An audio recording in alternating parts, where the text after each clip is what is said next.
कधीपर्यंत श्रवण करावं? जोपर्यंत हा जीव शिव स्वरूप होत नाही तोपर्यंत कथेचं श्रवण करावं. एवढी कथा श्रवण करायची आपल्याला. म्हणून 7 दिवस आता कथेचा आनंद घ्यायचा आहे. सध्या माणसे एवढे फास्ट निघाले तरी सुद्धा आपण वेळातला वेळ काढून कथेसाठी येता. कारण का इथं प्रत्येकांचा उद्धार होणार आहे. प्रत्येकाला इथं काहीतरी मिळणार आहे. बरोबर आहे का नाही? माणसं काहीतरी मिळत असेल तर तिथं आपला वेळ खर्च करतात, अन्यथा वेळ खर्च करत नाही. माझा आवाज यायला ना तुम्हाला? थोडा माता भगिनी तुम्ही रिस्पॉन्स देत चला, काहीतरी रिप्ले देत चला. असं लक्ष्मीच्या पुढे मुकुटे ठेवले आणि माझ्याकडे तोंडाकडे बघायचं नाही. हा थोडा हसत खेळत असं घरच्या होणी. आता कथा मी काय असा लय मोठा महाराज आहे असं काही नाही, लहानच आहे. असं बोलत राहा, म्हणजे बोलत राहिलं म्हणजे खेळतं वातावरण राहतं. म्हणजे दुसरं काही नाही, कापसाव लाल्या रोग पडू नये.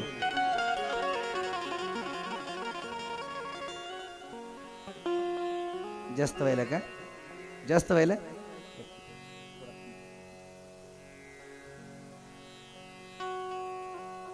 आता जमलं? ओके, झाले समाधान. एवढी आयुष्यामध्ये कथा ऐकायची की एक दिवस आपल्या जीवाला शिवरूप होता आलं पाहिजे. एवढी कथा ऐकायची.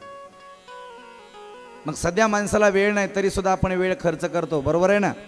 वेळ खर्च करतो. का वेळ खर्च करतो? इथं काहीतरी तुम्हाला मिळतं म्हणून. कारण का सध्या माणसं प्रत्येक जण मिळकतीच्या पाठीमागं लागलेलं आहे. जिथं मिळकत नाही तिथं कोणी थांबायला सुद्धा तयार नाही. जिथं काही भेटत नाही तिथं कोणी थांबतं का? सांगा बरं. थांबतं का? अजिबात नाही. काहीतरी लाभ होत असेल म्हणून तिथं थांबतो ना. बरोबर आहे ना? माणसाची सगळी धावपळ कशाच्या निमित्ताने? मिळकतीच्या उद्देशानंच धावपळ चालू आहे.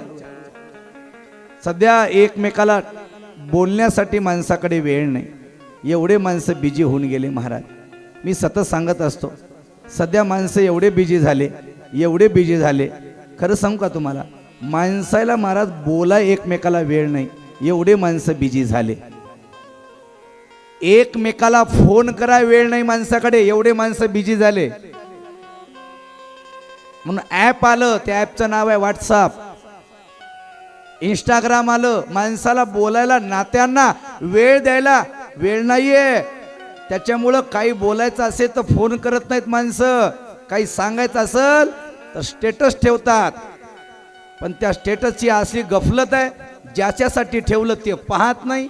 दुसरं लाईक करतं, तिसरं नाईस म्हणतं, चौथं कमेंट हाणतं, पाचवं त्याच्यामध्ये शेण मी म्हणतं. पण ज्याच्यासाठी ठेवलंय ते पाहत नाही. एवढे धावपळीचं आपलं युग आहे. पण तरी सुद्धा 3 तास कथेला येऊन बसायचं. याचं कारण आहे, इथं काहीतरी तुम्हाला मिळणार आहे.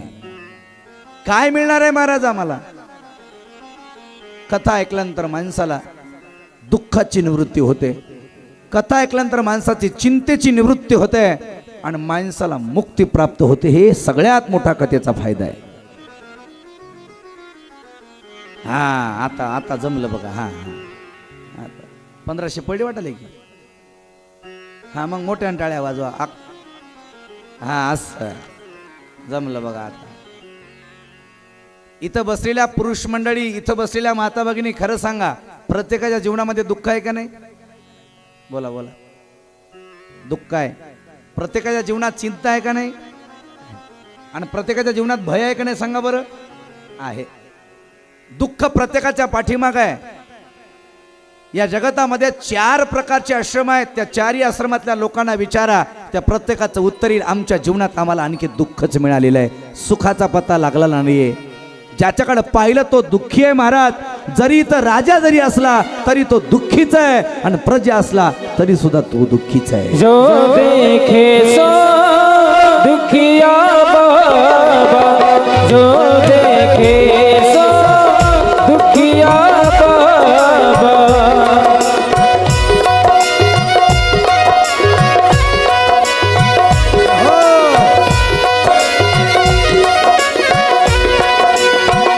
राजा दुखिया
जो देखे सो दुखिया बाबा, सुखिया कोई नहीं, राजा दुखिया प्रजा दुखिया, दुखिया जंगम जोगी। प्रत्येकाच्या पाठीमागं दुःख आहे। दुःख असा पाठीमागं लागलेल्या माणसाचं आयुष्य समाप्त होईल, पण दुःख कमी होत नाही। ब्रह्मचार्याला विचारा, ब्रह्मचारी म्हणेल माझ्या पाठीमागं दुःखच आहे। गृहस्थी याला तर विचारायची गरजच नाही। गृहस्थींचं जीवन दुःखाचं आहे, बरोबर आहे का नाही? सकाळपासून संध्याकाळपर्यंत आपण संतांचे प्रमाण ऐकतो, कथा कीर्तन आपण सगळे रायवाडीकरांना ऐकलेले आहेत। प्रमाण मला वाटतं जवळजवळ सगळ्यांना पाठ आहे। सकाळी 4 वाजता उठल्या उठल्या सगळेजण आपण म्हणतो, आणि प्रत्येकाच्या कानपाठ प्रमाण आहे। कोणतं? संसार कसा आहे? संसारा धोकामुळा चावकाड्या इंगळा, एसरांती नाय कोटे। असं वाटतं सगळ्या गावचं इंगळ याच्याच पाठीमागं लागलं काय की? असं एकही व्यक्ती नाही त्याच्या पाठीमागं दुःख नाही, बरोबर आहे का नाही? प्रत्येकाला दुःख आहे। मग महाराज, दुःखाची निवृत्ती करायची असेल तर देवाचं चिंतन करणं आवश्यक आहे। दुःखाचा नाश व्हावा असं वाटत असेल तर देवाचं श्रीमुख पाहिल्याशिवाय आणि त्याचं चिंतन केल्याशिवाय दुःखातून निवृत्ती होणं शक्य नाहीये। दुःख निवृत्तीसाठी हे कथेचं आयोजन आहे। प्रत्येकाच्या जीवनात जसं दुःख आहे, प्रत्येकाच्या जीवनामध्ये जशी चिंता आहे। चिंता आहे का नाही? प्रत्येकाच्या जीवनामध्ये चिंता आहे। जो श्रीमंत आहे त्यालाही चिंता आहे, जो गरीब आहे त्यालाही चिंता आहे, ज्याच्याकडे पैसा जास्त आहे त्यालाही चिंता आहे, ज्याच्याकडे पैसा नाही त्यालाही चिंता आहे, जो जेवला त्यालाही चिंता आहे, आणि जो जेवला नाही त्याला पण चिंता आहे। बोला बोला, प्रत्येकाच्या जीवनात चिंता आहे का नाही? आई आहे का नाही? आई, ज्याचं लग्न झालंय, बोला बोला बोला, मोठ्यानं बोला, ज्याचं लग्न झालंय त्याच्या पाठीमागं चिंता आहे, ज्याचं होईना चालय तर त्याला तर लईच मोठी चिंता आहे। नाही असं नाही मला, चिंता प्रत्येकाच्याच जीवनामध्ये आहे। आता कोणाचं लग्न झालं नाही त्याला वाटतं मला कधी कधी घोड्यावर बसाय मिळेल। मला प्रभाकर दादानी रामचंद्राने डबल घोड्यावर बसले।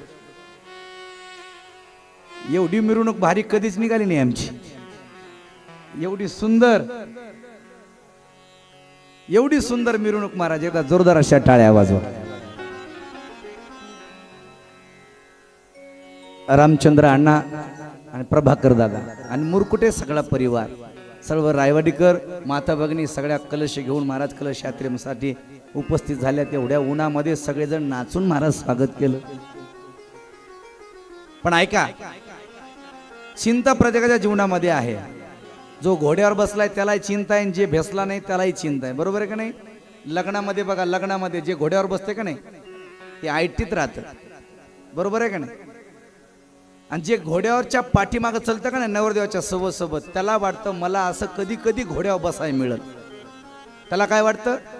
मला कधी कधी या घोड्यावर बसायला मिळेल। पण त्याला काय माहित आहे, एक दिवस घोड्यावर बसावं लागते, पुन्हा घोड्याची लाथा खावं लागतात। ज्याला का त्याला धन्यवाद, ज्याला नाही का त्याला आता मस्त प्रसाद तयार आहे। ऐका, म्हणजे चिंता नाही असा एकही व्यक्ती नाही। बरं जाऊ दे आई, लग्न झालं तरी चिंता मुक्ती झाली का? लग्न झालं तरी चिंता आहे, पोरग होईल का याची चिंता आहे, पोरग झालं चांगलं निघल का याची चिंता आहे, चांगला निघाला शाळेत जाईल का याची चिंता आहे, शाळेत गेला चांगले मार्क मिळतील याची चिंता आहे, चांगले मार्क मिळाले कॉलेज चांगलं मिळतं का याची चिंता आहे, चांगलं कॉलेज मिळालं चांगली नोकरी लागल का याची चिंता आहे, आणि चांगली नोकरी लागली आता छोकरी मिळेल का याची चिंता आहे का नाही? एकही व्यक्ती नाही त्याच्या जीवनामध्ये चिंता नाही असा, प्रत्येकाच्या जीवनामध्ये चिंता आहे महाराज। मग ते चिंतन जर आपण केलं तर चिंतेवर मात करता येते। माणसाच्या पाठीमागची चिंता जर नाहीशी करायची असेल तर त्या माणसानं देवाचं चिंतन केलं पाहिजे। जर आपण त्याचं चिंतन केलं रे केलं, आपल्याला चिंता करायची गरज नाही. फक्त आणि फक्त आवडीनं, श्रद्धेनं, आपुलकीनं भगवत नामचिंतन आपल्याला सर्व करायचं आहे.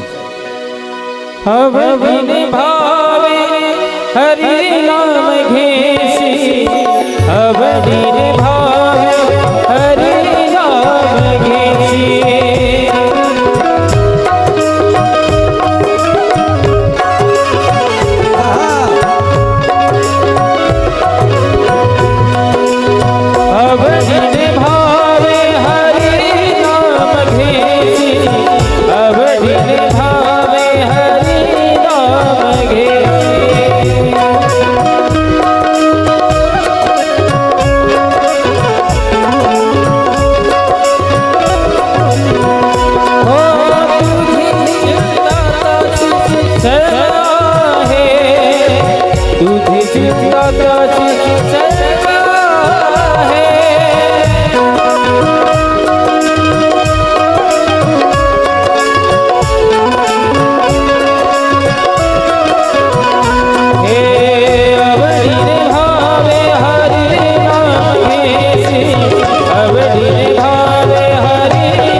आवडीने भावे हरी नाम घेसी, आवडीने भावे हरी नाम घेसी. तुझी चिंता त्यासी सर्व आहे, तुझी चिंता त्यासी सर्व आहे.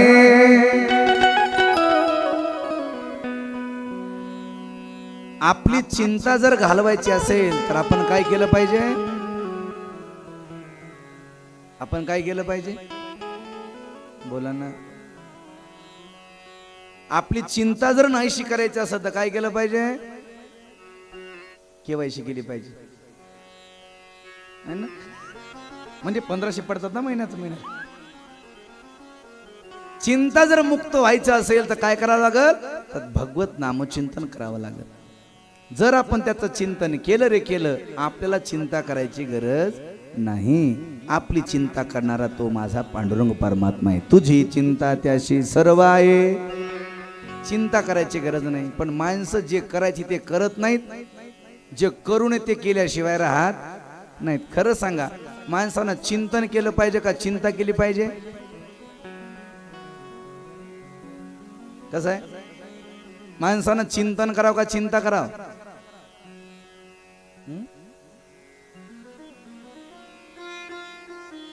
आत्याबाई म्हणल्या वा चिंतन म्हणून. धन्यवाद आत्याबाई. असं बोलत राहता, असं 8 दिवस. आत्या आता ओळखच पक्की, आता इसरायचंच नाही आता. हा जमलं की नाही आता? आत्या चिंता करे का चिंतन करायचं? चिंतन करायचं. खरं सांगा त्या घरी चिंतन करते का चिंता करते? दोन्ही बी. आपण चिंतन केलं पाहिजे, पण आपण चिंतन करत नाही, चिंता करतो. आणि चिंता केल्यामुळे माणसाच्या जिंदगीमध्ये दुःख येतं, दुसरं काही मिळत नाही. बरं, चिंता चांगली आहे का? हा, चिंता चांगली नाही. बरं जाऊ द्या, चिंता चांगली नाही. मग चित्ता चांगली आहे का? हा, पुरुष मंडळी, चिंता बरी का चिता बरी? हा, चिता बरी का चिंता बरी का चिता बरी? वारकरी बुवा, मला विचारूच नको रे बाबा. तुला काय तिकडच विचार माता भगिनीला. असं आहे का बाबा? चिंता का चिता बरी? दोन्ही नको, पण एक येतेच कोणतं तरी एक टेन्शन.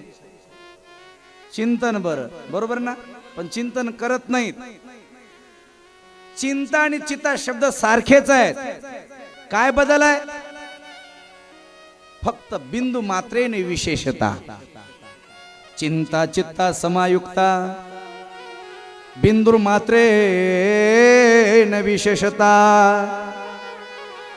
चिंता धते सजीवं चिता दहते निर्जीवं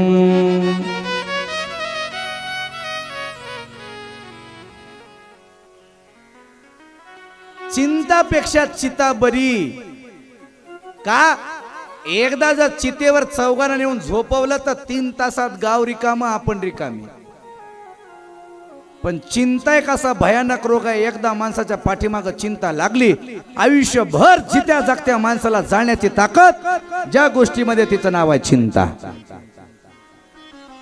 चिंतने ऱ्हास होतो म्हणून माणसाने चिंता करू नये चिंतन करावं आणि आपल्या जीवनातलं दुःख आणि चिंता निवृत्त व्हावी याच्यासाठी कथेत यायचं देवाचं पूजन देवाचं चिंतन आणि देवाचं निधिदासन केलं की महाराज माणसाच्या जीवनातलं दुःखही गेलं आणि चिंताही गेली आता काय करायची गरज त्याला शिल्लक राहत नाही आणि सगळ्याच्या पाठीमाग लागलेला आहे ते म्हणजे भय भय एका प्रकारचं नाही भय 6 प्रकारचा आहे किती प्रकारचं भय आहे 6 प्रकारचं आहे जो पदावर आहे त्याला पदच्युत होण्याची भीती आहे जो शरीराने धुष्टपुष्ट आहे त्याला क्रूश होण्याची भीती आहे जो शरीराने चांगला दिसायला कुरूप होण्याची भीती आहे जो पैसेवाला त्याला गरीब होण्याची भीती आहे एक सांगू जो जन्माला आला त्याला मरणाची भीती आहे कोणती जरी भीती नसेल तर शेवटी माणसाला मरणाची भीती आहे का नाही सांगा बरं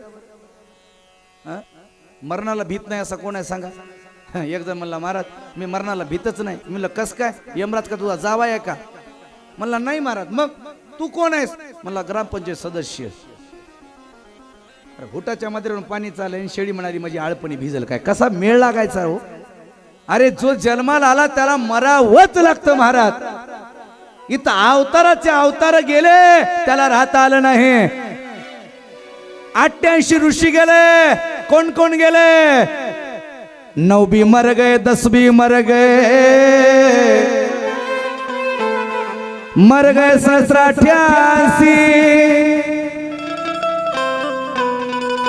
33 कोटि देवता मर गए पड़े काल के फांसी आज गेला पंजा मेला बाप मसला नीला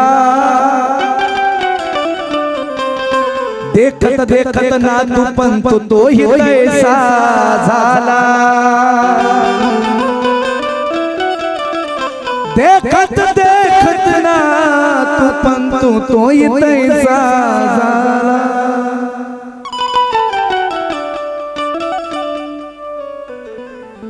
कोणीच राहिलं नाही सगळेच गेलेत आणि आपल्यालाही सुद्धा जायचं आहे म्हणजे मरणाची भीती आहे मग तुम्ही म्हणताल महाराज मरावं तर प्रत्येकाला लागणार आहे मग भागवत ऐकून आम्हाला काय लाभ होणार आहे ऐका मरण तर कोणाला चुकवता येत नाही पण भागवत कथा ऐकल्यामुळं माणसाला मरणाची भीती वाटत नाही म्हणून श्रीमद भागवत कथा श्रवण करायची आहे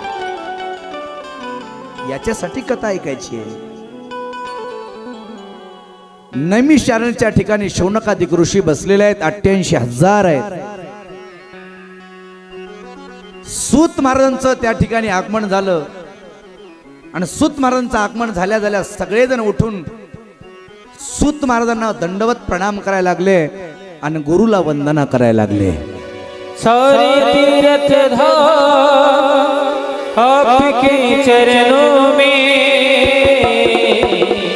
हे गुरुदेव प्रणाम आपके चरणों में हे गुरुदेव प्रणाम आपके चरणों में सारे तीर्थ धाम आपके चरणों में सारे तीर्थ धाम आपके चरणों में हे गुरुदेव प्रणाम आपके चरणों में हे गुरुदेव प्रणाम आपके चरणों में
बोलकी बावली पाहिजे, बरोबर ना? आता आहे का ते 25 वर्षाचं पोरग पुन्हा 60 वर्षाचं म्हातारा झालं, आता त्याला कोणती बावली आवडते, बोलकी का मुकी? 2-2 तास बोलणारी बावली आता आवडती का ताई? तिनं आवाज दिला की माणूस म्हणते तू तो बोलूच नको. राहिला का आनंद? राहिला का आनंद? 5व्या वर्षी जो आनंद होता आता राहिला नाही. तरुणपणा जो आनंद होता तोही आता राहिला नाही. आणि म्हातारपणी एवढं दुःख आहे ते कोणतंही पाहायला मिळत नाही. याला साधनापासून मिळालेला आनंद म्हणतात. ऐका, एका वाक्यात सांगतो, वेळ कमी आपल्याकडे. परमार्थ हा साधनजन्य आनंदाचा नाही, हा परमार्थ हा स्वयंशुद्ध आनंदाचा आहे. इथं 5 वर्षाच्या पोरानंही टाळ घेऊन नाचू द्या आणि इथं 70 वर्षाच्या म्हातारांनी टाळ घेऊन नाचू द्या. जो आनंद 5 वर्षाच्या पोराला आहे तो 70 वर्षाच्या म्हाताराला आनंद मिळतो. याला स्वयंशुद्ध आनंद म्हणतात, याला परमार्थ आनंद म्हणतात. हा स्वयंशुद्ध आनंदाचा आहे. आनंद घन परमात्मा जो आहे ना त्याला माझा बंधन आहे. अरे शौनकादिकांनो, ज्याने आयुष्यभर पाप केलं त्याला पुण्यवान करण्याचं सामर्थ्य या कथेत आहे. महाराज सांगा, कोणाला जडत्व प्राप्त झालं होतं आणि त्याला कोणाला चेतन अवस्था मिळाली? त्यावेळी शुद्ध महाराज शौनकादिकांना सांगायला लागले, ऐका, एकदा वृंदावन या क्षेत्री भक्ती माता आहे आणि भक्तीचे 2 लेकरं मांडीवर झोपलेले आहेत. एका मुलाचं नाव आहे ज्ञान आणि एका मुलाचं नाव आहे वैराग्य. आई तरुण आहे आणि पोरं म्हातारी आहेत. असं कुठं बघितलंय का तुम्ही? आई तरुण, लेकरं म्हातारी बघितलंय का? नाही. आई म्हातारी, लेकरं तरुण. आणि तिथे फिरत फिरत महाराज नारद मुनी गेले आणि नारद मुनीला पाहल्या पाहल्या त्या भक्ती मातेनं आवाज दिला, महाराज क्षणासाठी थांबा ना. भो भो साधू क्षणम तिष्ठ. 1 सेकंदासाठी महाराज माझ्यासाठी वेळ काढा ना महाराज. आवाज ऐकला आणि नारदजी थांबले.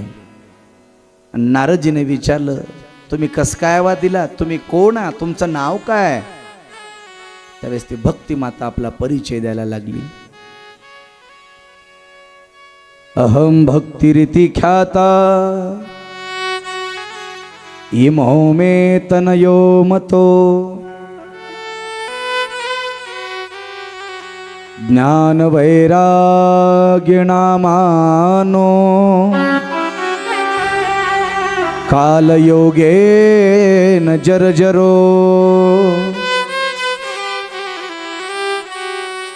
उत्पन्ना द्रविड सा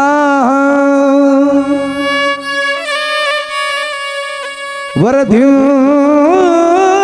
करिनाटके गता क्वचित क्वचित महाराष्ट्रे गुजरे गर्जितांगता.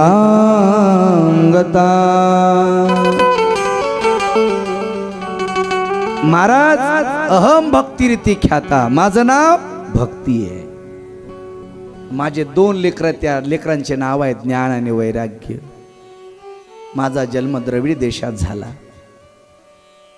मी थोडी मोठी झाले कर्नाटक राज्यामध्ये. महाराष्ट्रामध्ये गेले त्यावेळेस मला तारुण्य प्राप्त झालं. सगळ्यांनी माझा सन्मान केला नाही, पण कुठे कुठे माझा सन्मान झाला. क्वचित महाराष्ट्रे कुठे कुठे सन्मान झाला. गुजरात राज्यात गेले त्यावेळेस माझा कोणी सन्मान केला नाही. पण मी वृंदावन या क्षेत्री आल्या आल्या सगळ्यांनी माझा सन्मान केला. मला तारुण अवस्था मिळाली, पण माझ्या लेकरांना वार्धक्य प्राप्त झालं.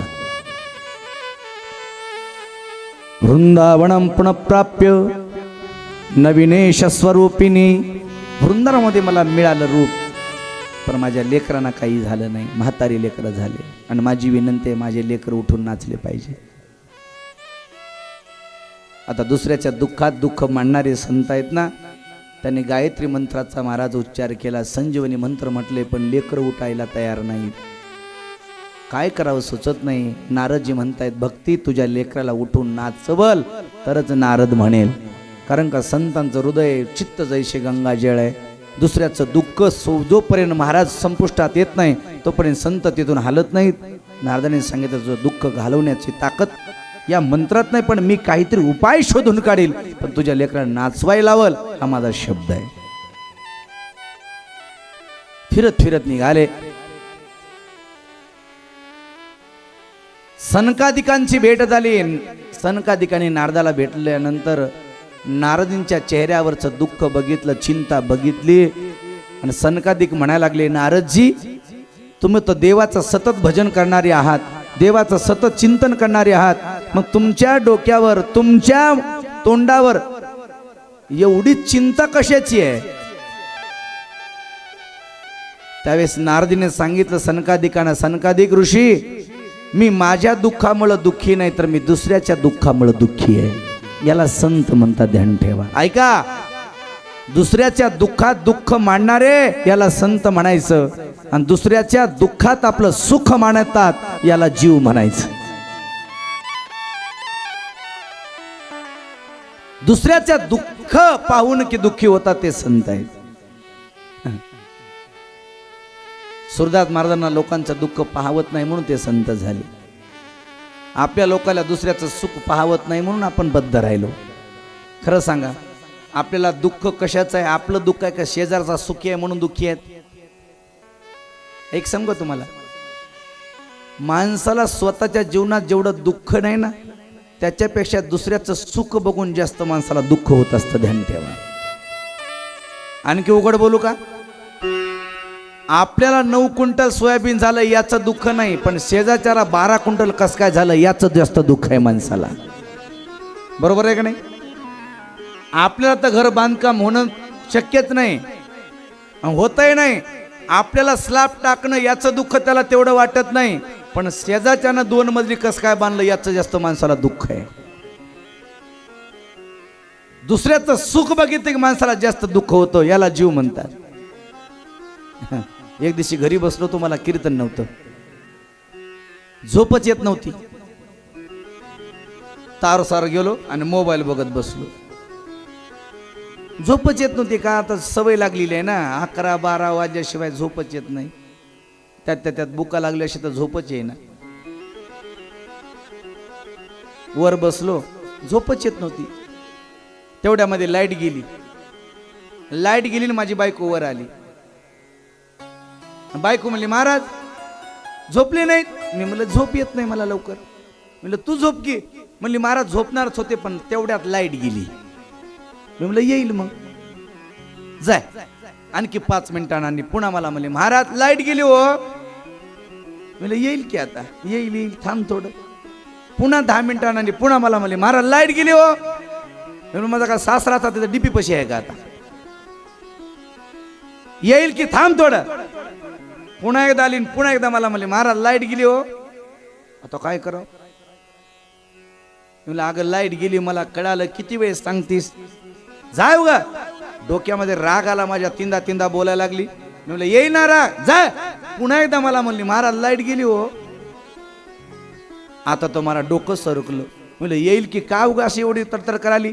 मला म्हणली, महाराज तसं नाही हो, लाईट गेली.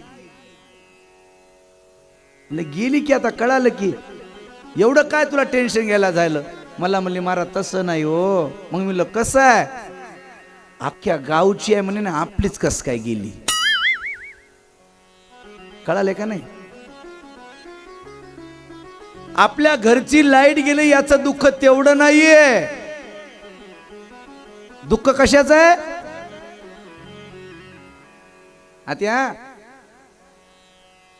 दुःख कशाचं आहे?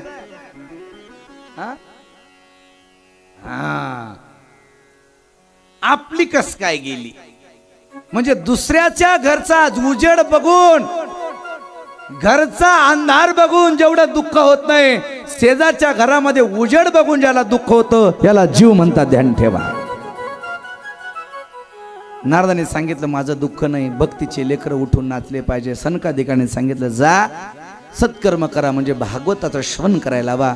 नारदजी आले आणि भक्तीच्या लेकराच्या पुढं महाराज ज्ञान आणि वैराग्याच्या समोर महाराज भागवत कथा सुरुवात केली. त्या भागवत कथेचं या दोन्ही मुलांना श्रवण केलं. 7 दिवसाचे 7 डोस पूर्ण झाले आणि 7 डोस पूर्ण झाल्या भक्तिमातेचे दोन्ही लेकरं उठून थैथया नाचायला लागले. एवढं सामर्थ्य श्रीमद भागवत कथेमध्ये आहे. म्हणून ही गोड अशी कथा आहे. म्हणून ही आपल्याला कथा श्रवण करायची. याच्यासाठी कथा ऐकायची महाराज. दुःखाचं शमन व्हावं, चिंतेची मुक्ती व्हावी आणि भयनिवृत्त व्हावं, याच्यासाठी कथा ऐकायची महाराज. ज्याला जडत्व प्राप्त झालं त्याला चेतनावस्था प्राप्त करून देण्याचं सामर्थ्य या कथेमध्ये आहे. नाही जो पिशाच जीवला गेला मनुष्य आहे त्याला सुद्धा मुक्तता प्राप्त करून देण्याचं सामर्थ्य या कथेत आहे. कोणाची मुक्ती झाली ऐकूया. तत्पूर्वी 2 मिनिटासाठी गोडाचं संकीर्तन आपण सर्वजण करूया. उदा झाला घरामध्ये मन लागत नाही. त्यानं ठरवलं आता जगायचं नाही तर आता आत्मदहन करायचं, म्हणजे संपुष्टात जीवन आणायचं, आता राहायचं नाही. घराच्या बाहेर निघाला जंगलाच्या दिशेने, मरणाच्या उद्देशाने. कारण का घरामध्ये मन लागण्यासाठी एकतर बायको चांगली लागते नाहीतर लेकरं तरी चांगली लागतात घरामध्ये मन लागण्यासाठी. बरोबर आहे की नाही? घरामध्ये माणसाचं मन लागण्यासाठी एकतर बायकोचं बोलणं नीट असावं नाहीतर घरामध्ये एखादं लेकरू तरी चांगलं असावं. बरोबर आहे ना? दोन्ही नीट नसल्यास काय घराकडे यावं वाटते काय? बायको तरी बोलणारी चांगली असावं घराकडं आले. दिवसभर one one one one one one one one फिरून जर घराकडं मालक आला ना, बायकोनं आल्या म्हणून आला आला माय आला, बरं वाटत ते का त्याला? माय बरं वाटते का? आल्या माता भगिनीने पुढं गेलं पाहिजे मालकाच्या.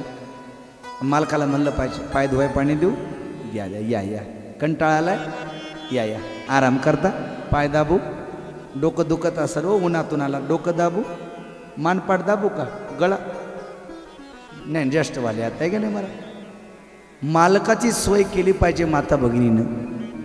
ऐका माता भगिनी, घरामध्ये सध्या आता भांडण तंटे कशामुळे वाढायला लागले? एकमेकासाठी महाराज कधीच माणसं वेळ खर्च करत नाहीत आणि मिळालेला वेळ चांगलं बोलून घालवत नाही. माघार घ्यायला कोणी तयार नाही. काहीतरी ढुसफूस चालूच आहे.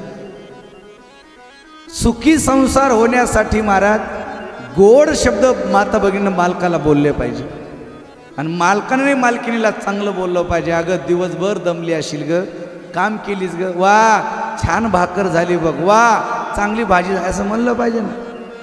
आणि आपल्या माझ्या तोंडाला कधी चांगलं बोलायचं येतच नाही मला.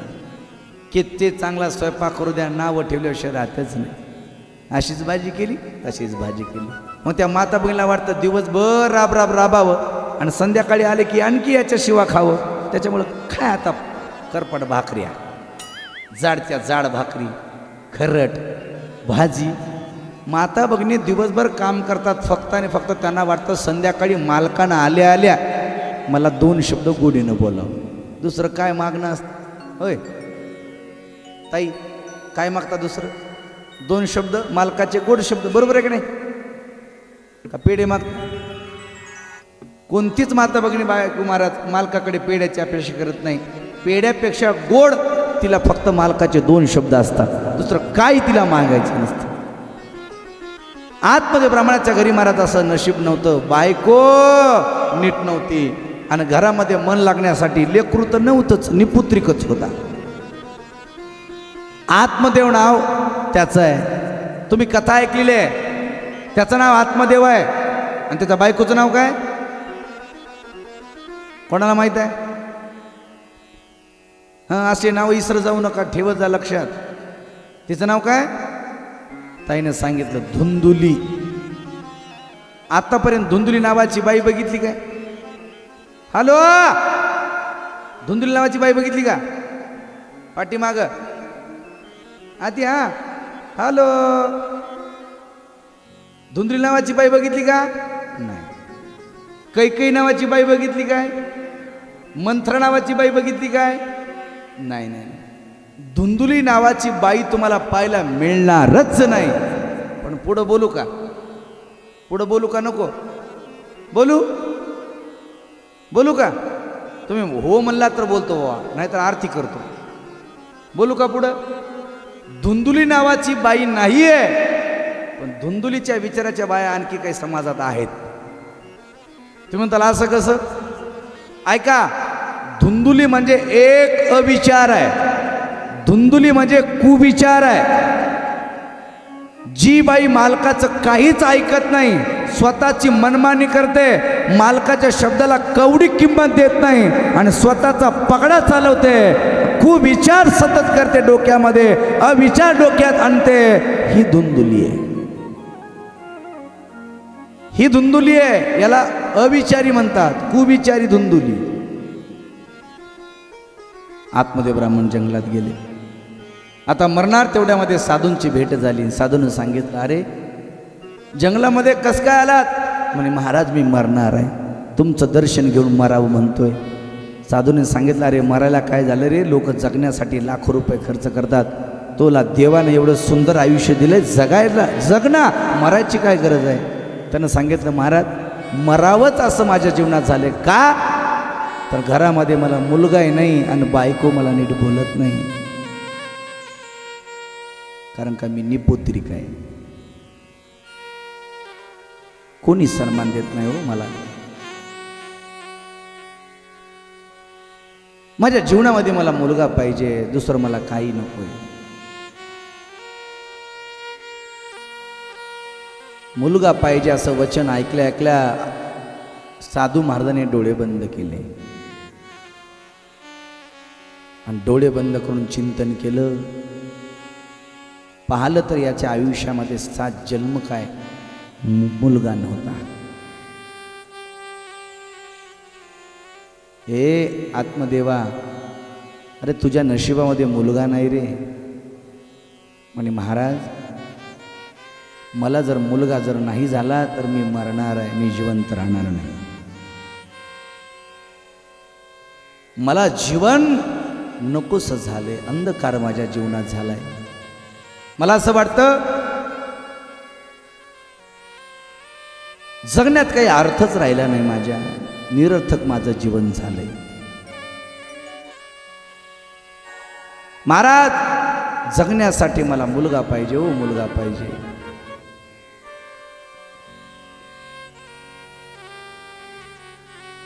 महाराजांनी त्याच्या मनातलं जाणून घेतलं.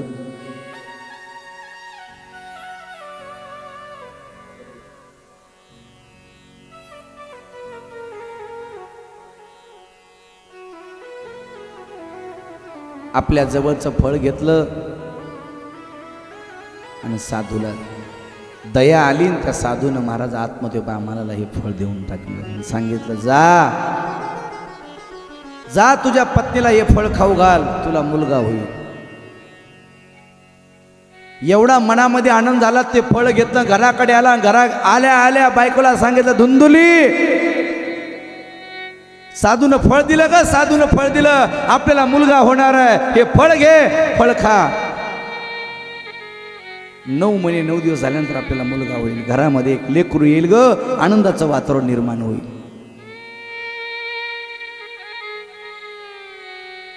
तिने ते फळ घेतलं, घरामध्ये गेली. मी तुम्हाला सांगितलं ना धुंदुली कशी होती, ती कशी होती. झोपा, कशी होती.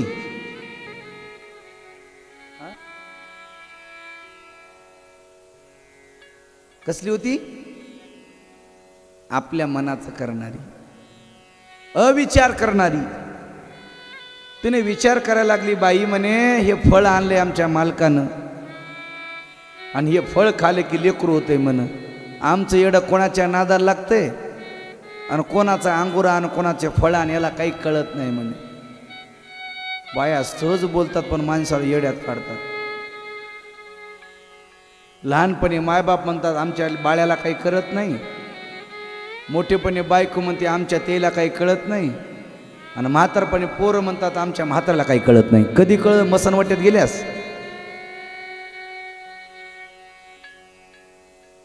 मी फळ खाणार नाही म्हणे. मी माझ्या पद्धत सांगायला इथं आलो नाही. भागवतामध्ये डोंगरी महाराजांना सांगितलंय ते फळ घेऊन विचार करायला लागले म्हणे, जर मी फळ खाल्लं, ऐका, जर मी फळ खाल्लं तर मला दिवस जातील, माझं पोट वाढल, आणि माझं पोट जर मोठं झालं, गावाला जर आग लागली अख्खं गाव पळून जाईल म्हणे, मी पोट घेऊन कसं पळू म्हणे. बघा आहे का कमाल. आता म्हणून माता भगिनी, मी पहिल्यांदा तुमची माफी मागून एक वाक्य बोललो. धुंदुली नावाच्या स्त्रिया नाहीत, पण धुंदुलीच्या विचाराच्या आणखी सुद्धा स्त्रिया आहेत. आपल्या रायवाडीमध्ये, आपल्या खेड्यापाड्याला पाहायला मिळत नाही. सिटीमध्ये सुद्धा आता एज्युकेटेड झालेला जमाना, आता सुद्धा लेकरं नको म्हणायला लागले हो. पोटात लेकरं मारतात. काही काही तर महाराज म्हणतात, आम्हाला आयुष्यात लेकरूच नको, मला आईच व्हायचं नाही. अरे धुंदुलीपेक्षा जास्त झाली ना हे विचार. धुंदुलीने तर पोटात लेकरू वाढवलं नाही हो, पण सध्या कलियुगातल्या काही स्त्रिया अशा आहेत, पोटात लेकरू वाढलं की पोटामध्ये मारून टाकतात. मला वाटतं धुंदुलीपेक्षाही बेकार. माया नाही, दया नाही, काही नाही.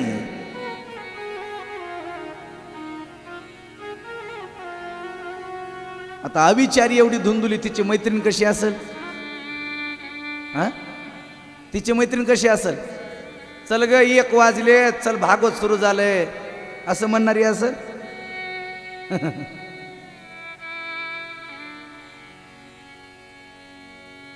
ही शेरन ती 1.25 शेर. अगं म्हणे जाऊ दे, खाऊ नको फळ, टाकून दे,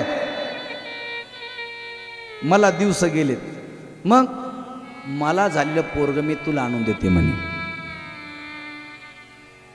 ते दारामध्ये गाय बांधली होती, त्या गाईला फळ टाकलं, पण संतांना दिलेला आशीर्वाद, संतांना दिलेला महाराज प्रसाद तो निष्फळ जाणार नाही. त्या गायीनं फळ खाल्लं, त्या गायीला दिवस गेले हो.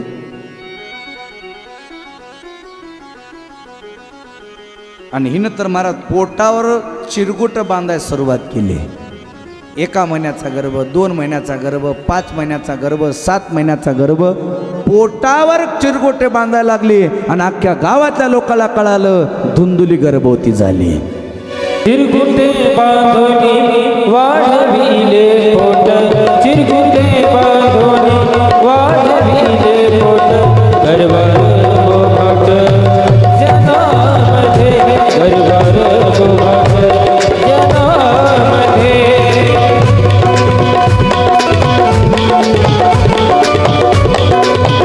माणसं गेले गोकर्णा, म्हणतात गोकर्णा तुझ्या एकट्या भावाचं तिकीट काढला सोयर, आम्हाला नाही का तिकीट?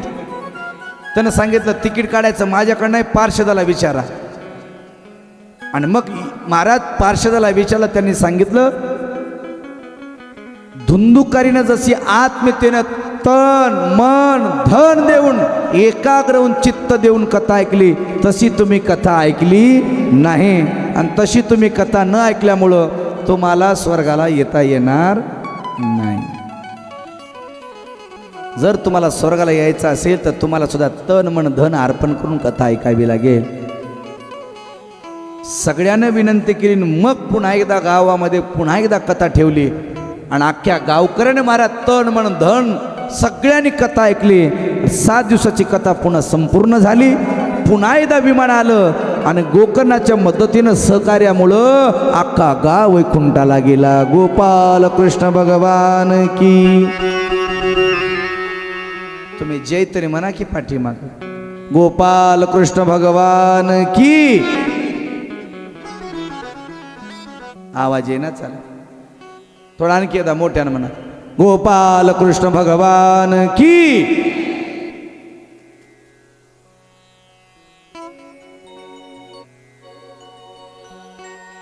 हात वर करून गोपाल कृष्ण भगवान की. 50% आला वा. दोन्ही हात वर करून जय म्हणणं याचा अर्थ काय माहिती आहे तुम्हाला? दोन्ही हात वर करून आई का जय म्हणायचं माहिती आहे? हा, सांगू का तुम्हाला? दोन्ही हात वर का करायचे? आपल्या पाहुण्यानं म्हटला घर बांधकाम करा, सुरू करा, मी पैसे देतो की म्हणतो.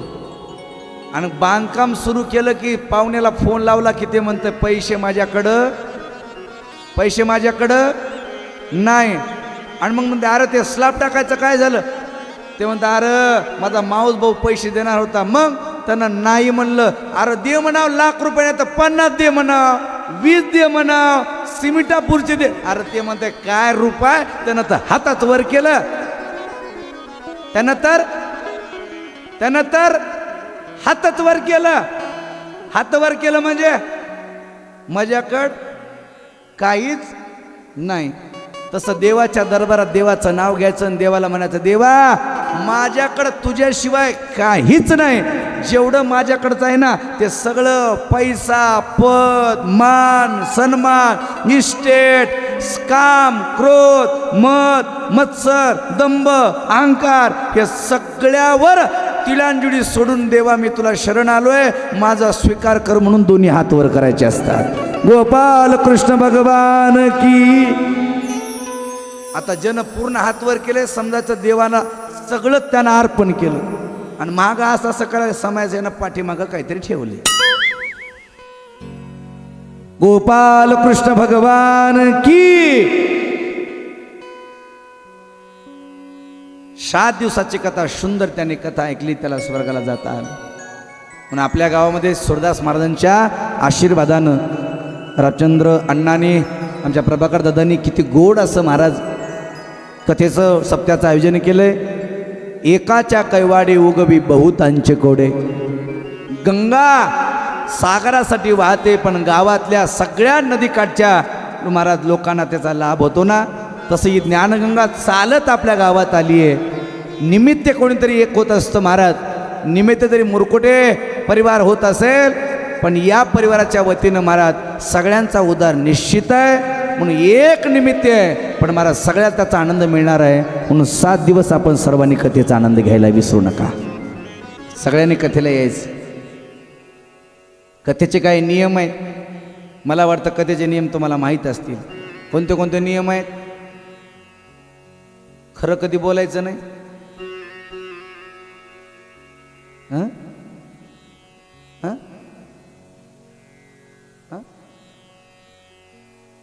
हां हां आईनं सांगितले आता नियम. आपलं 7 दिवसाचं असतं आणि एक असावं. बरं ठीक आहे, एखाद्या वेळेस जागेची अडचण असते, कधी मागं पुढं इकडे तिकडे सरकावं लागतं. आई एका आसनावर बसणं म्हणजे एका ठिकाणी असं बसावं लागतं.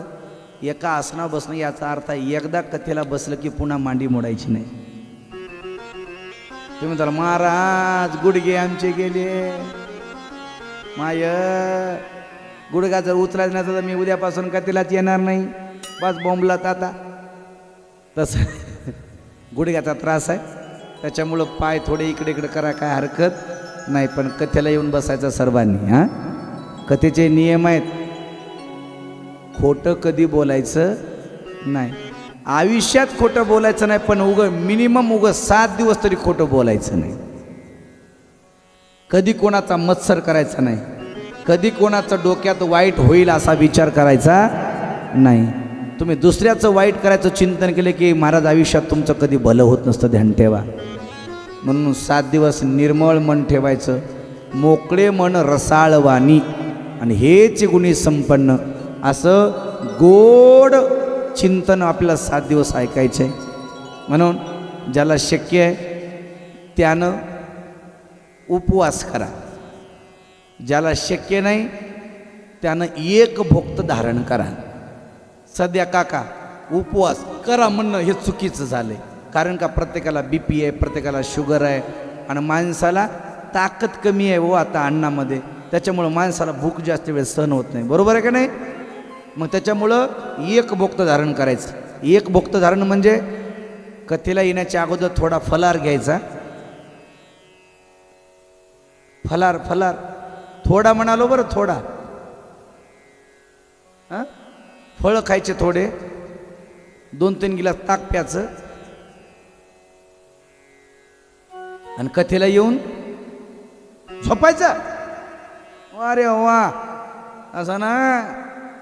थोडा फलार घ्यायचा आणि कथेला यायचं, आणि कथा झाल्यानंतर मग जेवण करायचं. याला काय म्हणायचं? एक भोक्त. एखादा म्हणत असेल महाराज मला एक टाईम जेवण जमत नाही, मी कथेला येणार नाही. मी म्हणत असतो बापू 2 टाईम जेव जाय पण कथेला येत जाय. एखादा म्हणला महाराज 2 टाईम जेवून जरी मला जमत नाही, मी म्हणत असतो 3 टाईम जेव जाय पण कथेला येत जाय. एखादा म्हणला महाराज मला 3दा सुद्धा जेवून कसं कीच होतंय, मी म्हणत असतो काका खिशात मुरमुरी आण जाय, कथेत खात जाय पण कथेला येत जाय. म्हणून आपण सर्वांनी कथेला आता रोज वेळेवर यायचं. कथेची वेळ आहे 1 ते 4. हा थोडा पहिला दिवस असल्यामुळे थोडा विलंब झाला आणि त्याच्यामुळं आपली थोडी कथा कमी झाली. उद्यापासून अगदी वेळेवर कथा सुरुवात होईल, अगदी वेळेवर समाप्त होईल. गाव आपलं छोटं आहे, बरोबर आहे का नाही? छोटं आहे ना. मग आता बघून तुम्हाला मैत्रीण आहेत का नाही? मैत्रीण आहेत का नाही? आहेत ना. उद्या तुम्ही 2-2 मैत्रिणी घेऊन यायच्या. किती? 2-2. नसल्या तर भाड्याच्या आणा. तुमच्या पाहुण्याला, तुमच्या बहिणीला, तुमच्या इनला फोन करा, ये म्हणा आमच्या गावात भागवत कथा आहे, ये म्हणा. तुम्ही म्हणताला महाराज आम्हाला 2-2 सांगल्या, माणसाला काय सांगण्यात रे, हेला सांगितलं हेच गायब होतील. त्याच्यामुळं तुम्ही आला तर बरं आहे, एवढे जरी आले तर भरपूर आहे आपले, आहे का नाही महाराज? मस्त मंडप भरला आहे, माता भगिनी आहेत, पुरुष मंडळ आहेत. जरी माणसं जास्त नसते तरी महाराज माणसाची गर्दी नसावी पण माणसाची दर्दी असावी. रायवाडी म्हणजे गर्दी नसते पण रायवाडीतले माणसं म्हणजे दर्दी माणसं आहेत, चांगलं ऐकणारी आहेत. आणि कथेला सुंदर आपल्याला महाराज सुरुवात झालेली आहे. उद्यापासून गोड अशी आपल्याला कथा श्रवण करायची आहे. गोपाल कृष्ण भगवान की जय. उद्या पीतांबरा धरुण बिंब फला धरोष्ठा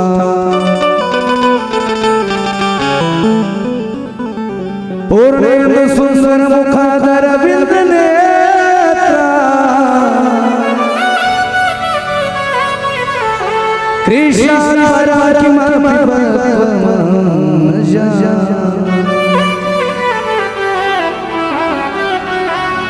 नारायण नमस्कृत्य नरं चैव नरोत्तमं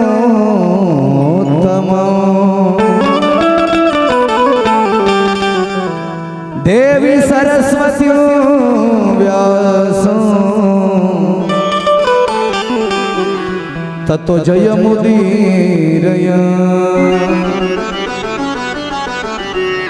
कृष्णाय वासुदेवाय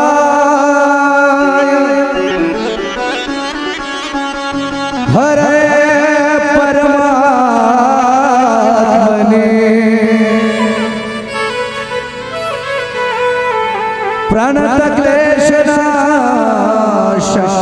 प्रणतक्लेशनाशाय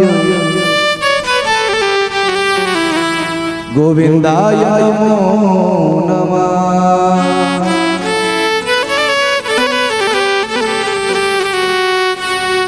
राधा मेरी स्वामिनी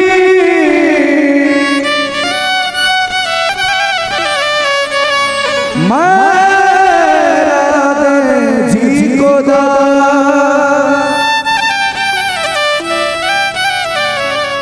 जन्म जन्म मोहे दीजियो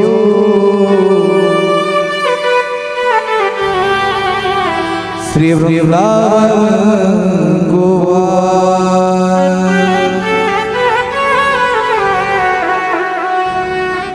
मनाची एकाग्रता करण्यासाठी आणि तन पवित्र करण्यासाठी 2 मिनिटासाठी सर्वांनी संकीर्तन करायचं आहे. श्री राधे राधे गोविंद गोविंद राधे राधे राधे गोविंद गोविंद राधे राधे राधे गोविंद गोविंद राधे राधे गोविंद गोविंद राधे गोविंद राधे बोलो गोपाल राधे गोविंद राधे बोलो गोपाल राधे गोविंद राधे बोलो गोपाल राधे गोविंद राधे बोलो गोपाल राधे राधे राधे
गोपाल कृष्ण भगवान की जय। राधा रानी सरकार की श्रीमद् भागवत महापुराण की श्री संत सूरदास महाराज की राधे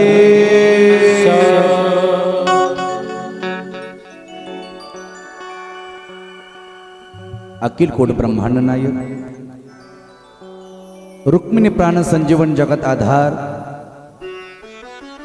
पंढरीश पांडुरंग परमात्म्याच्या असीम कृपेने ग्रामदैवत हनुमंतरायाच्या पवित्र प्रांगणामध्ये जगद्गुरु तुकोबाराय बीज महोत्सव शांतीब्रह्म एकनाथ महाराज षष्ठी महोत्सव या पर्वकाळाचं औचित्य साधून आपल्या गावामध्ये श्रीमद् भागवत कथा आणि अखंड हरिनाम सप्ताह सुंदर असं आयोजन करण्यात आलेलं आहे.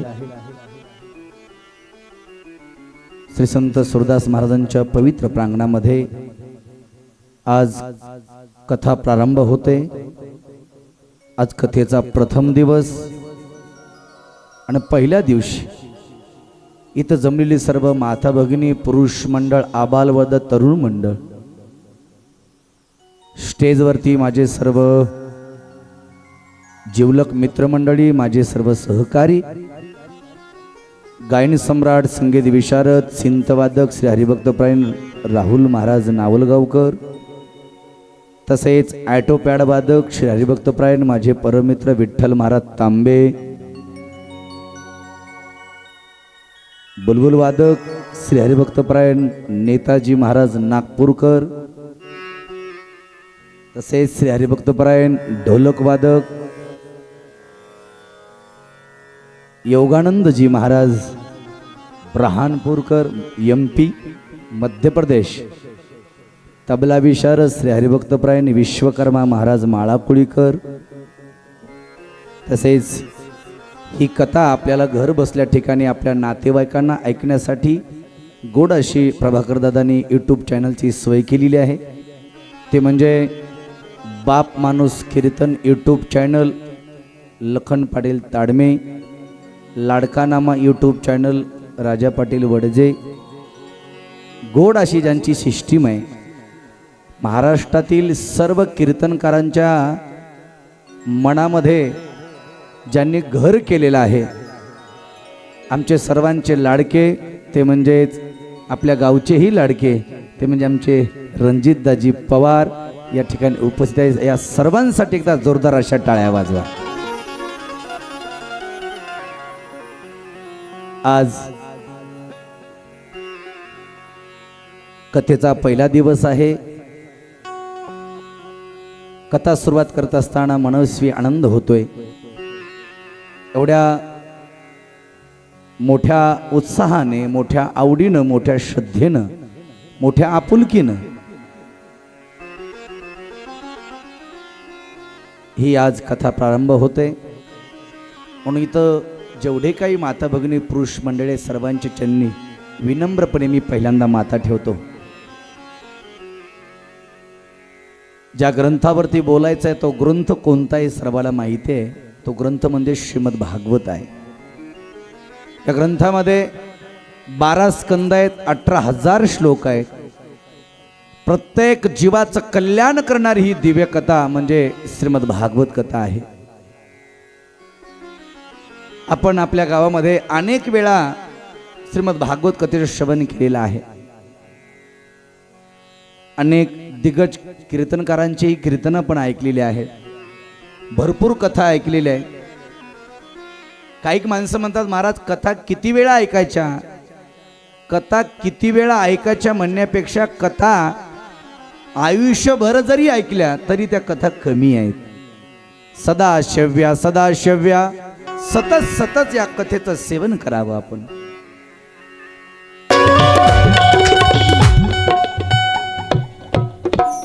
सारे तीर्थ धाम आपके चरणों में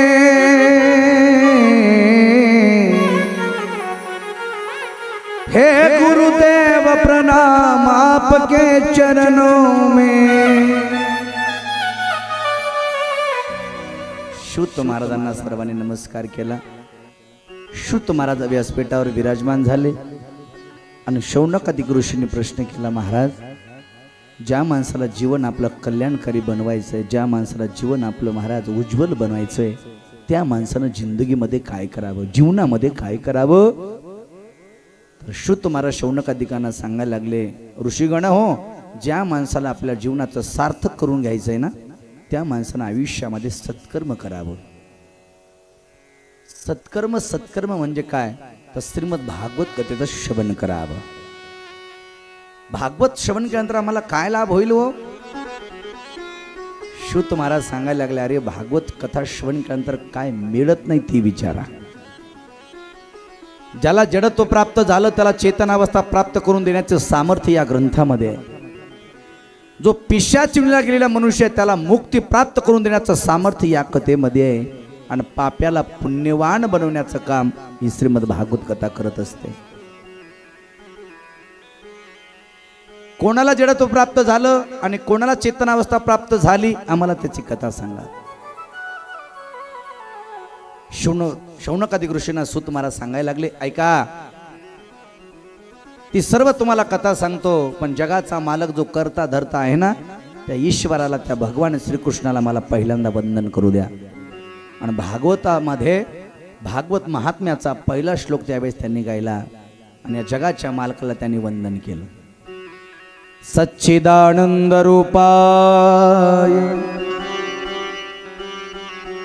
विश्वोत्पत्त्यादिहितवे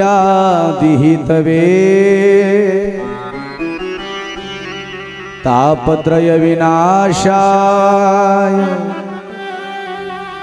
श्रीकृष्णाय वयं नमः.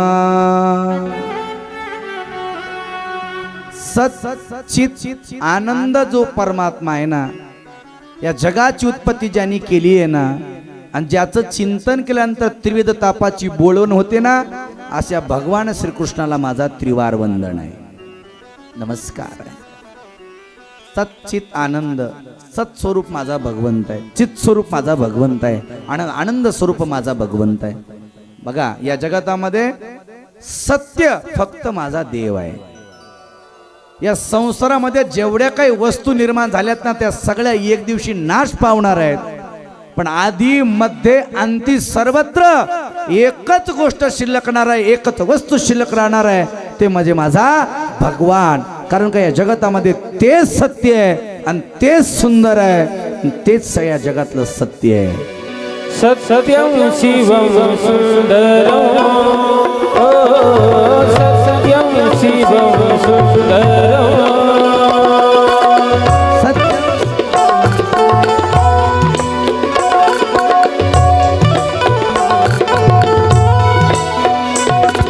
ईश्वर सत्य है, सत्य ही शिव है, शिव ही सुंदर है. ओ सत्यं शिवं सुंदरं, ओ सत्यं शिवं सुंदरं.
शिवम सुंदर रामावध में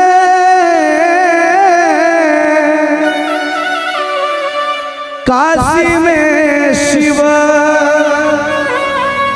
कान्हा वृंदावन में दया करो प्रभु देखो जिनको हर घर के आंगन में राधा मोहन शरण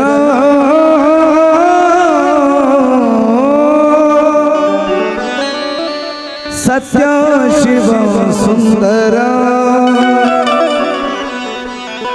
या जगतामध्ये देव सत्य आहे, बाकी सगळं असत्य आहे. म्हणून सत्य असलेल्या परमात्म्याला माझा वंदन आहे, चित स्वरूप असलेल्या माझ्या भगवंताला माझा वंदन आहे, आणि आनंद स्वरूप असलेल्या भगवंताला माझा वंदन आहे. आता भागवतामध्ये डोंगरजी महाराजांनी आनंदाचे दोन प्रकार सांगितले. एका प्रकारचा आनंद नाहीये, तर दोन प्रकारचा आनंद आहे. एक साधनजन्य आनंद आहे, दुसरा स्वयंसिद्ध आनंद आहे. एक साधनजन्य आनंद, साधनापासून आनंद मिळतो, याला साधनजन्य आनंद म्हणतात. साधन गेलं बाजूला की आनंद नाहीसा झाला. ऐका, एसी गाडीमध्ये फिरलो आपण, एसी गाडीमध्ये कर्नाटक म्हणा, गुजरात म्हणा, सगळे देवदेव करून आपण 15-20 दिवसानंतर गावात आलो. एसीच्या गाडीमध्ये फिरलो. ऊन लागतं का रामचंद्रांना? ऊन लागतं का? नाही. माणसाला कंटाळा येतो का? कंटाळा येतो का? नाही. प्रवासाचा मस्त आनंद वाटतो का नाही? कारपेक्षा जास्त आनंद कशामध्ये येतो? फिरण्याचा.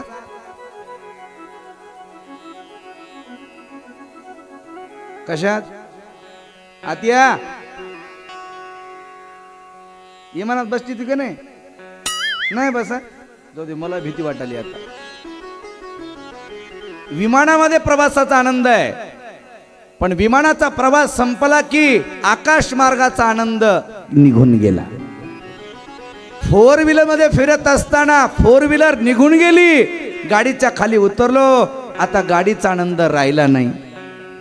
आणि मोटरसायकल जर फिरायला लागला तर महाराज फिरण्याचा आनंद राहिला का? आता कळण्याकरता उदाहरण सांगतो. साधनापासून आनंद मिळतो, पण काही काळापुरता मिळतो. काळ बदलला, साधन बदललं की आनंद नाहीसा होतो. कळण्याकरता एक दृष्टांत सांगतो. माझ्याकडे बघा, एक 5 वर्षाचं पोरग बापाच्या खांद्यावर बसलं आणि जत्रेत गेलं. जत्रा कळते ना इकडे? तुमच्याकडे जत्रा कुठली आहे? जत्रा कुठली आहे? भवानीची. आपल्या गावातच आहे का जत्रा? वा. दसऱ्याची.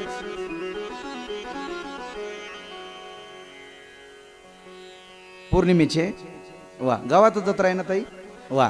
जाऊ द्या, गावात जत्रा भरली. एक पोरग 5 वर्षाचं बापाच्या खांद्यावर बसली आणि बापाच्या खांद्यावर बसून एका जत्रेमध्ये गेलं, यात्रेमध्ये गेलं, आणि मला भावली पाहिजे, मला भावली पाहिजे, मला भावली पाहिजे, मला भावली पाहिजे असं म्हणायला लागलं. खिशातले 300 रुपये काढले आणि दुकानदाराला दिले. प्लास्टिकची भावली पोरानं घेतली. पोरग रडायचं थांबलं. भावली आहे प्लास्टिकची, भावलीची किंमत आहे 300 आणि पोराचं वय आहे 5 वर्ष. 5 वर्षाच्या पोराला प्लॅस्टिकची बाहुली दिल्या दिल्या पोरग रडायचं थांबलं. बाहुली किती आहे? बाहुली किती रुपयाची आहे? बोला ना. 300ची. पोरग किती वर्षाचं आहे? 5 वर्षाचं. बाहुली कशाची आहे? प्लॅस्टिकची. बोलकी आहे का मुक्की आहे? बोला ना. मुक्की. मुक्की आहे. बोलत नाही. बरोबर आहे ना.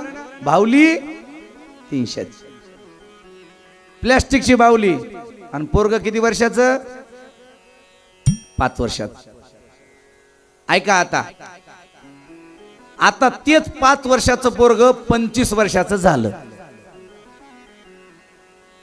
आता तेच 5 वर्षाचं पोरग 25 वर्षाचं झालं आणि पुन्हा एकदा भवानी मातेच्या यात्रेत गेलं आणि एक बाहुली बघून रडायला लागलं. हा काका रडल का? अण्णा रडल? त्याला बाहुली पाहिजे नाही? त्याला बाहुली पाहिजे नाही का? बाहुली पाहिजे का नाही? कोणती पाहिजे? मुखी का बोल की? हा बोल की पाहिजे. हा 2-2 तास बोल की पाहिजे. जेवलात का? गेलात का? आलात का? पोहोचलात का? झोपलातला? पिल्लू गुड नाईट अशी म्हणणारी पाहिजे. बरोबर आहे का नाही? ऐका 5व्या वर्षी प्लास्टिकची बाहुली दिल्या दिल्या पोरगडायचं थांबलं, पण 25व्या वर्षी 2-2 तास. श्री राधे गोविंद मन भजले हरि का प्यारा नाम रे. श्री राधे गोविंद मन भजले हरि का प्यारा नाम रे. श्री राधे गोविंदा मन भजले हरि का प्यारा नाम है.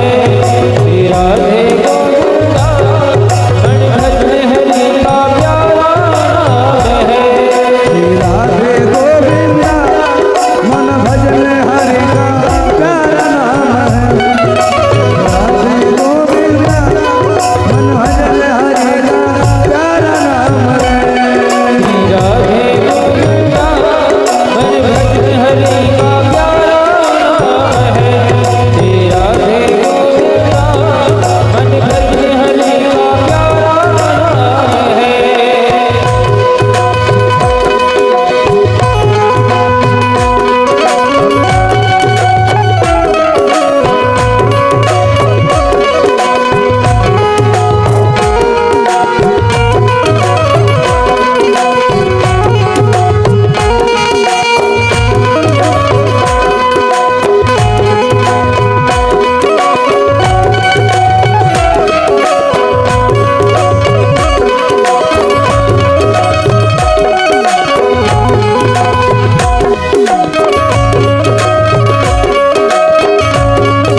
चिरगुटे बांधुनी वाढविले पोट गरवार बोबाट जनामध्ये सगळ्याला कळालं धुंदुली गर्भवती आहे. पाहता पाहता पाहता 9 महिने 9 दिवस झाले आणि 9 महिने 9 दिवस झाल्या झाल्या तिच्या मैत्रिणीला झालेला मुलगा रातोरात तिनं ट्रान्सफर केला आणि मालकाला सांगितलं, मालक पोरग झालं पोरग. आतमध्ये ब्राह्मणाला खूप आनंद झाला, मुलगा झाला म्हणे मुलगा. अंगणात येऊन पाहतो तर काय साधून दिला आशीर्वाद.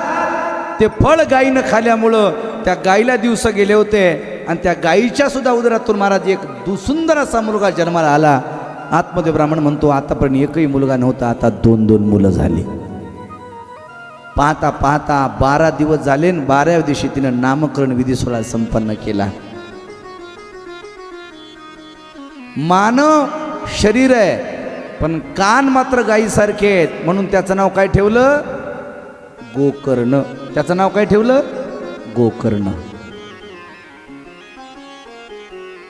आणि धुंदुली लेकराचं नाव चांगलं ठेवूया. धुंदुलीने सांगितलं लेकरू माझं आहे, माझ्या मनावर नाव ठेवायचं. आणि तिनं आपल्या लेकराचं नाव काय ठेवलं? काय ठेवलं? धुंदुकारी. काय नाव ठेवलं तिनं? धुंदुकारी. धुंदुलीचा धुंदुकारी. दोन्ही लेकरं घ्यायचे. आतमध्ये ब्राह्मण महाराज चांगलं सांगायला सुरुवात केली, पण धुंदुकारी ऐकायचा नाही, उठून जायचा पाटातून. अरे असं चांगलं नाही वागणं, असं चांगलं नाही. गीता पाठ कर, पारायण कर, शास्त्र याचा न्याय निवाडा कर, हे चांगलं खेळणं. त्यांना सांगायचं मला असलं काय आवडत नाही, उठायचं आणि जायचं. आतमध्ये ब्राह्मण जवळ घ्यायचे. अरे बस रे.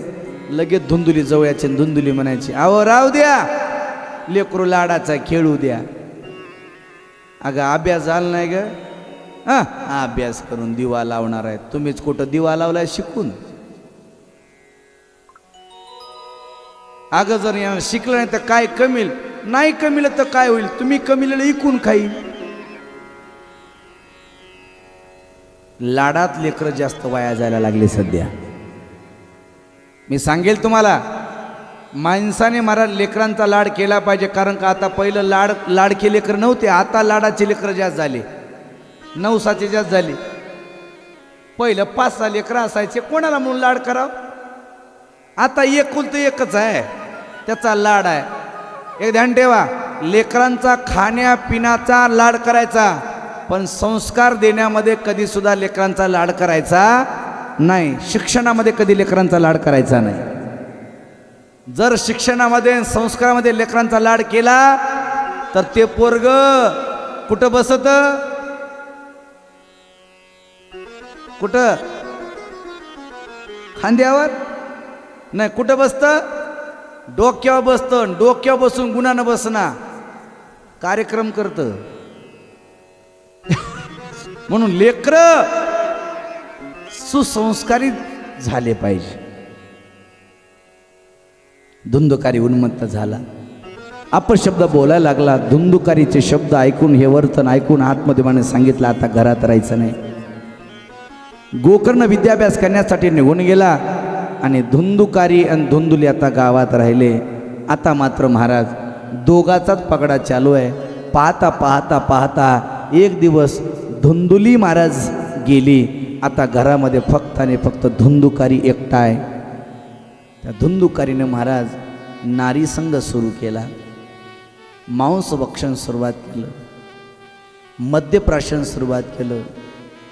नाही नाही नाही, आपल्या घरामध्ये 5 वेश्या आणून ठेवल्या त्याने. 5 वेश्या.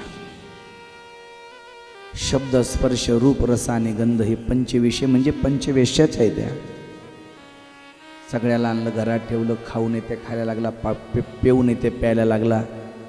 ऐका, जवळचा पैसा संपत्ती सर्व महाराज समाप्त होऊन गेलं. आता 5 बायका सांभाळण्यासाठी किती पैसा लागलो? आता जवळ तर पैसा नाही. त्यानं गावामध्ये महाराज राजांचं खजाना लुटला, चोरी करून घराकडे आणलं धन. ऐका, ज्या स्त्रियांसाठी चोरी केली त्या स्त्रियांनी एका ठिकाणी बसून मिटिंग घेतली. त्या सगळ्या बायका म्हणायला लागल्या, माय यानं चोरी केली, उद्या जर राजाला कळालं यानं चोरी केली म्हणतो याच्या बरोबर आपल्याला सुद्धा फासाव जावं लागेल म्हणे. याच्यासाठी काटा याचा आपण या रात्रीच काढायचा म्हणे. ज्यांच्यासाठी चोरी केली त्या सगळ्या स्त्रियांनी महाराज मारायचं ठरवलं. धुंदुकारीला मारायला सुरुवात केलं. पण धुंदुकारी मरत नव्हता. तोंडात आगीचे निकारे टाकले आणि महाराज हाल अपेष्टा करून त्याला मारलं. कारण का चांगलं मरण येण्यासाठी सुद्धा चांगलं आयुष्यभर जगावं लागतं. धुंदुकारी मरत नव्हता. आपल्याकडं म्हण आहे, करडीला बोला बोला बोला झालं 5 मिनिटं आता झालं हां. करडीला कीड नाही, वाकट्याला पाठ आहे का तुमच्याकडे बी? मला वाटलं आमच्याकडंच आहे काय की हे सगळीकडंच आहे. करडीला कीड नाही, वक्त्याला मरण नाही. आयुष्यभर जर चांगलं जगलं तर चांगलं मरण येत असतं, ध्यान ठेवा. चांगलं मरण येण्यासाठी सुद्धा आयुष्यभर चांगलं जगावं लागतं, तरच त्याला मरण चांगलं येतं. धुंदुकारी मरत नव्हता. आगीचे निकारे तोंडात टाकले आणि हाल अपेष्टा करून त्याला मारलं. उचला देहन विहिरीमध्ये ढकलून दिला.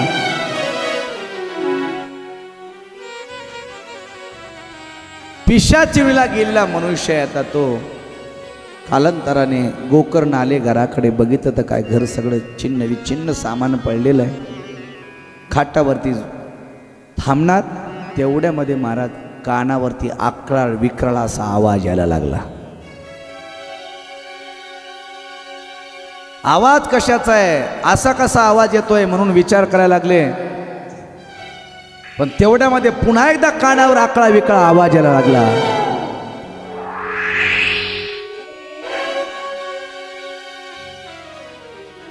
हे आवाज वेगळाच कानावरती आवाज यायला लागलाय म्हणून गोकर्ण आपल्या कमडतलं पाणी घेतलं आणि त्याच्या अंगावर टाकल्या त्याला वाचा फुटली आणि तो गोकर्णाला बोलायला लागला, गोकर्णा मी तुझा भाऊ आहे रे, माझं नाव धुंदुकारी आहे. आयुष्यभर चांगलं कर्म केलं नाही, बापाचं कधी मानलं नाही, पितृवचन कधी मी मानलं नाही, आईचं कधी मानलं नाही रे. उन्मत्त झालो, आयुष्यभर कुकर्म केलं, शेवटी मलाच माझ्याच माणसाने घात केला आणि मला पिशाची योनी मिळाली रे. या योनीमध्ये मला त्रास होतोय, याच्यातून माझा उद्धार झाला पाहिजे, याच्यासाठी तू काहीतरी कर.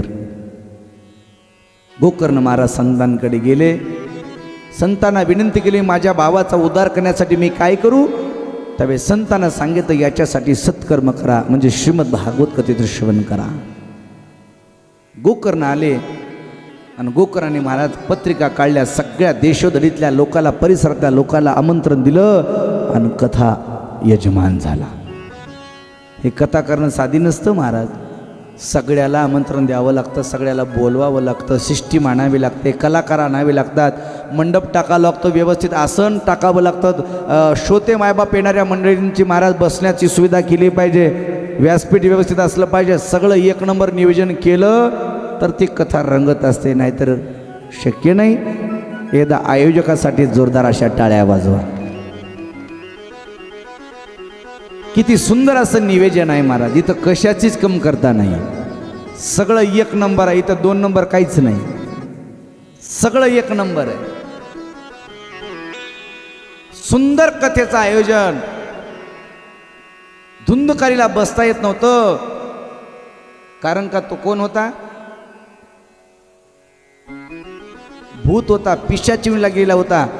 त्याला महाराजांचा महाराज शब्द कानावर पडले, देवाचं चिंतन कानावर पडलं की लांब पडायचा, लांब पडायचा.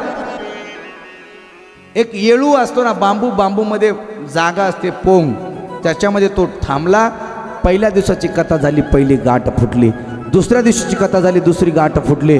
7 दिवसाची 7 गाठीचा महाराज तो बांबू फुटला. 7 दिवसाची कथा तन मन धन अर्पण करून त्यानं श्रवण केली. 7व्या दिवशी त्याला दिव्य शरीर मिळालं. गोपाल कृष्ण भगवान की जय. 7 दिवस तन मन धनाने कथा ऐकल्यामुळं स्वर्गातून महाराज विमान आलं, पार्षद आले आणि विमानामध्ये बसून धुंदुकारी निघाला. आनंद झाला.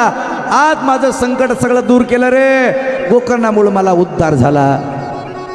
ते विमानामध्ये जाऊन बसणार तेवढ्यामध्ये गावातल्या बायका